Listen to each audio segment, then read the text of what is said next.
Hi everybody, this is Jill Stein coming to you from outside the barred gates of Columbia University in New York City, and this is not what democracy looks like. We are basically barred from going in to support the students who are standing up for us all, who are standing up for our civil liberties, who are standing up for our right to protest this genocide that is being committed in our name with our tax dollars against the will of the American people, who by a huge majority oppose this genocide and this ongoing massacre.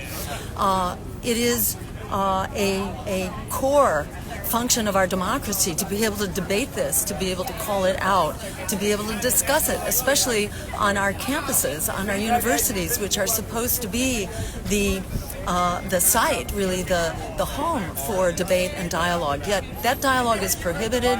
Our basic First Amendment rights to free speech, the right to protest, the right to gather, to petition for redress of grievances, this is being prohibited. That encampment, which is taking place here and in universities and colleges across the country, this is now very much in jeopardy. It has been scheduled for disruption, for basically assault by police forces repeatedly. Now that that attack has been postponed until tomorrow, I believe, and maybe it is still being negotiated. But it is so striking. This is happening almost to the day, 64 years after the movement here at Columbia University, in protest of the Vietnam War and in protest of the support that the university was providing to the war contractors and the contracts that the university has. And that again is a demand of the students that the university step up to the plate and that it divest from the war industries and the war effort. This is very much what needs to happen, not just at Columbia University, not just at colleges and universities across the country, but this really needs to be national policy. This is in fact the decision of the International Court of Justice that this is a plausible genocide going on in front of our very eyes. That label, plausible genocide, is the most definitive label of genocide that can be determined prior to years of study after the fact. So the Court of Justice, as well as the Secretary of the UN, have basically said it is incumbent on all of us to basically stop this genocide from rolling forward.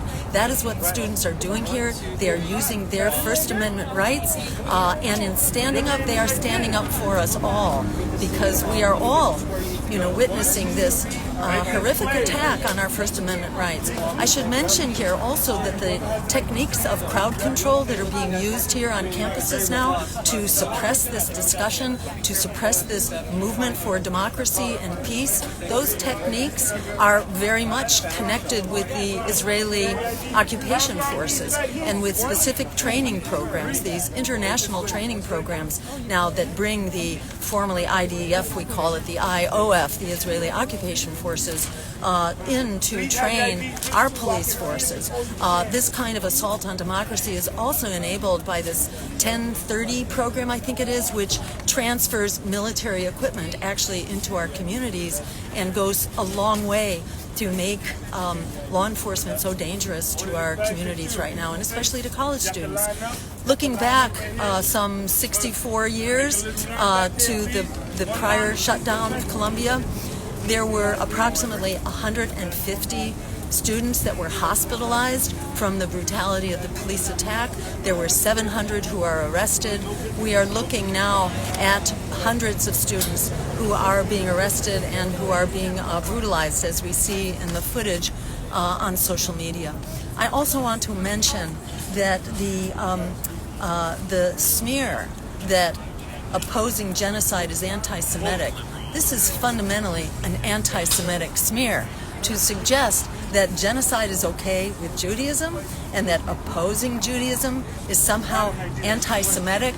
To my mind, that is the most anti-Semitic thing that one could possibly say. And we're looking at the celebration actually on campus here 2 nights ago at Columbia, where there was a large public Seder that was held in celebration of the Jewish holiday celebrating liberation, where people were making the point, we can't celebrate historic liberation of the Jews while the people of Palestine are subjected to the worst forms of abuse right now, in the form of genocide, in the form of starvation, in the form of denying food, water, shelter, under constant bombardment, told to flee from one place to another and then being attacked in that other place. It's just shocking.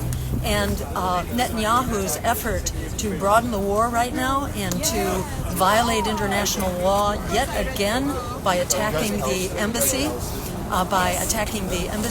at from Iran in Syria, that itself was a horrible violation of international law and an effort to draw the U.S., which is giving a blank check here to the government of Israel, to go ahead and expand this war. So this is an effort to distract from the violation of human rights, international law, and the generalization of our...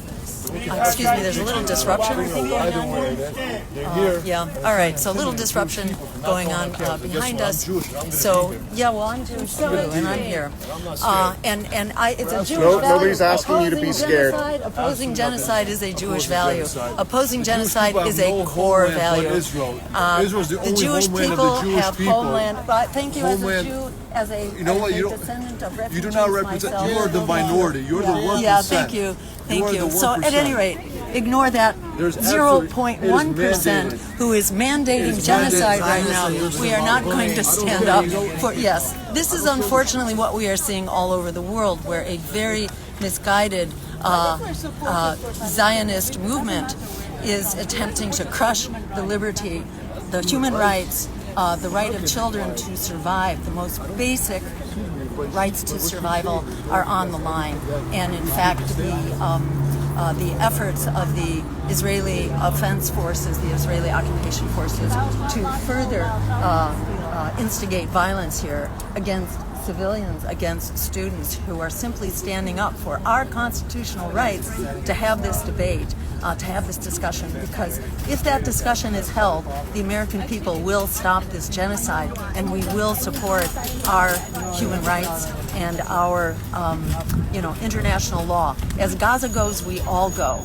And it's really critical that we stand up, because Gazans are the canary in the mine shaft here. And what happens in Gaza can happen and will happen anywhere. We must stand up and support international law. We must support human rights, and we must support the right of the Palestinian people to freedom, justice, and dignity. Thank you all so much for being a part of this unstoppable movement that we are together. Thank you.